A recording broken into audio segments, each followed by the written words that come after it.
क्या जम्मू कश्मीर के उपराज्यपाल मनोज सिन्हा होंगे बीजेपी के अगले राष्ट्रीय अध्यक्ष?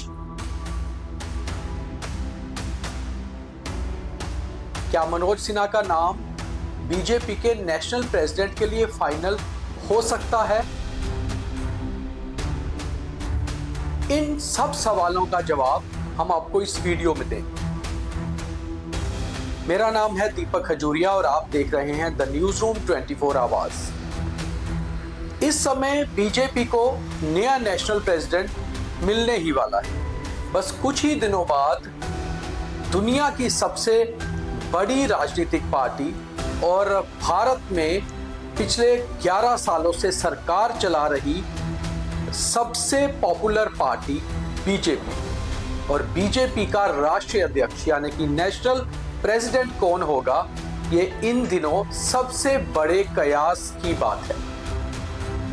और कयास ये भी लगाए जा रहे हैं कि क्या जम्मू कश्मीर के सफल उपराज्यपाल मनोज सिन्हा बीजेपी के अगले नेशनल प्रेसिडेंट हो सकते हैं?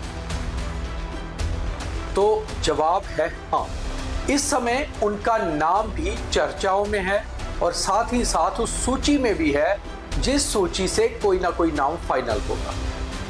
इतना तो साफ है कि नाम पर मोहर चाहे आरएसएस लगाए मगर नाम फाइनल होगा बीजेपी की ही तरफ से।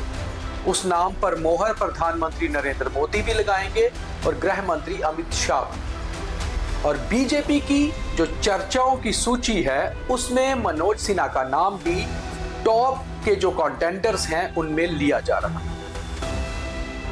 तो बीजेपी की जिस सूची की हम आपसे बात कर रहे हैं उसमें मनोज सिन्हा का नाम भी टॉप पर है। हालांकि उसमें मनोहर लाल खट्टर जो हरियाणा के पूर्व मुख्यमंत्री थे और इस समय केंद्र में मंत्री हैं, भूपेंद्र यादव जो बीजेपी के वरिष्ठ नेता हैं, प्रहलाद जोशी जो साउथ इंडिया से आते हैं और बीजेपी के केंद्रीय मंत्री भी हैं, धर्मेंद्र प्रधान जो बीजेपी के केंद्रीय मंत्री भी हैं और उड़ीसा से आते हैं, इन सबके नाम पर भी चर्चाएं चल रही हैं। मगर चर्चाओं में नाम मनोज सिन्हा का भी है। तो क्योंकि हम बात जम्मू कश्मीर की कर रहे हैं और जम्मू कश्मीर के लिए एक खबर बड़ी है और ये खबर बड़ी इसलिए भी है क्योंकि जम्मू कश्मीर के पिछले 5 सालों से जम्मू कश्मीर को नया जम्मू कश्मीर बनाने में अगर किसी का योगदान है तो जाहिर सी बात है वो मनोज सिन्हा को ही जाता है। तो सबसे पहले हम आपको प्लस और माइनस बताते हैं कि उनके इस दौड़ में होने के प्लस और माइनस क्या है। तो सबसे पहले हम मनोज सिन्हा के प्लस और माइनस की बात करते हैं क्योंकि जब भी किसी कंटेंडर की बात होती है किसी भी रेस में किसी भी बात को लेकर तो यही बात आती है कि उनके सबसे पॉजिटिव पॉइंट कौन से हैं जिनसे वो कंटेंट में या दौड़ में रह सकते हैं और कौन से पॉइंट ऐसे हैं जिनसे शायद वो दौड़ से बाहर हो सकते हैं। तो पॉजिटिव पॉइंट्स की अगर बात करें तो मनोज सिन्हा देश की भूमियार बिरादरी के सबसे बड़े नेता हैं, यानी कि वेस्टर्न यूपी से आने वाली भूमियार बिरादरी के सबसे बड़े नेता मनोज सिन्हा। दूसरी बात, मनोज सिन्हा प्रधानमंत्री नरेंद्र मोदी और गृह मंत्री अमित शाह दोनों के ही करीबी माने जाते हैं और करीबी होने का एक कारण भी है। पिछले करीबन 5 सालों के करीब उन्होंने जिस तरह से जम्मू कश्मीर को संभाला है और खास तौर पे जम्मू कश्मीर को लेकर जिस तरह से वो प्रधानमंत्री और गृह मंत्री की अपेक्षाओं पर खरे उतरे हैं, शायद इसी हिसाब से वो इन दोनों बड़े नेताओं के नजदीक भी हैं। बीच में चाहे इन दोनों नेताओं से उनकी कोई दूरियां रही हों मगर कुल मिलाकर उनकी जो कार्य प्रणाली है, उनकी जो लीडरशिप है, उस हिसाब से वो इन दोनों नेताओं के करीबी भी।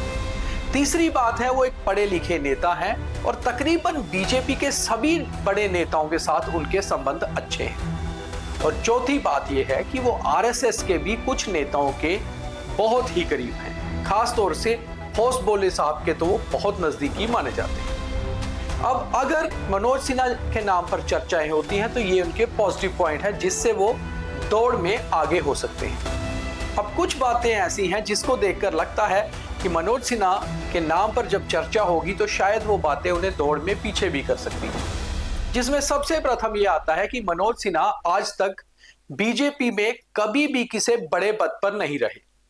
चाहे वो गाजीपुर से सांसद भी रहे, चाहे वो केंद्र में एमओएस रेलवेज भी रहे, मगर वो ना तो अपने गृह प्रदेश उत्तर प्रदेश में बीजेपी के किसी बड़े पद पर रहे, ना ही वो राष्ट्रीय जो बीजेपी की कार्यकारिणी है उसमें किसी बड़े पद पर रहे। ये खास तौर पे दो चीजें ऐसी हैं जो इस ओर इशारा करती हैं कि जब बीजेपी का राष्ट्रीय अध्यक्ष चुना जाना है तो उस कार्यशैली में ये देखना बहुत इंपॉर्टेंट होगा कि संगठन के बीच में उन्होंने कौन कौन सी जिम्मेवारियां निभाई। क्योंकि जब बीजेपी के राष्ट्रीय अध्यक्ष की बात आती है तो केवल बीजेपी की बात नहीं होती।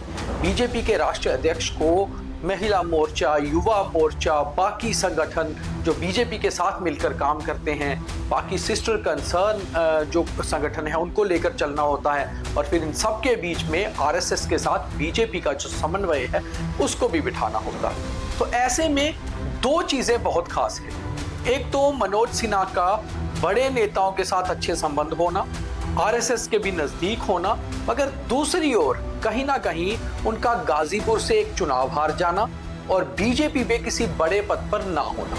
मगर फिर भी मनोज सिन्हा का नाम टॉप कंटेंडर्स में चल रहा है। बीजेपी और आरएसएस के कुछ अंदर के सोर्स जो सूत्र हैं वो ये बताते हैं कि मनोज सिन्हा के नाम पर भी मोहर लग सकती है।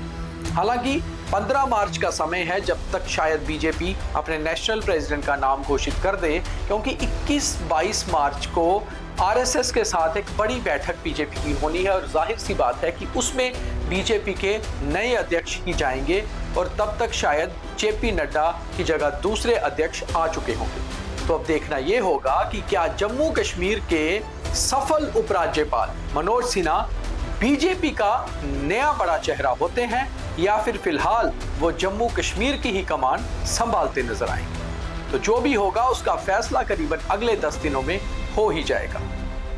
उम्मीद है आपको ये डिटेल अच्छी लगी होंगी। ज्यादा से ज्यादा शेयर करिए और खास तौर पे जो लोग बीजेपी के कार्यकर्ता हैं, नेता हैं, रुचि रखते हैं बीजेपी में, उन्हें तो ये डिटेल्स शेयर जरूर करनी चाहिए। बहुत धन्यवाद।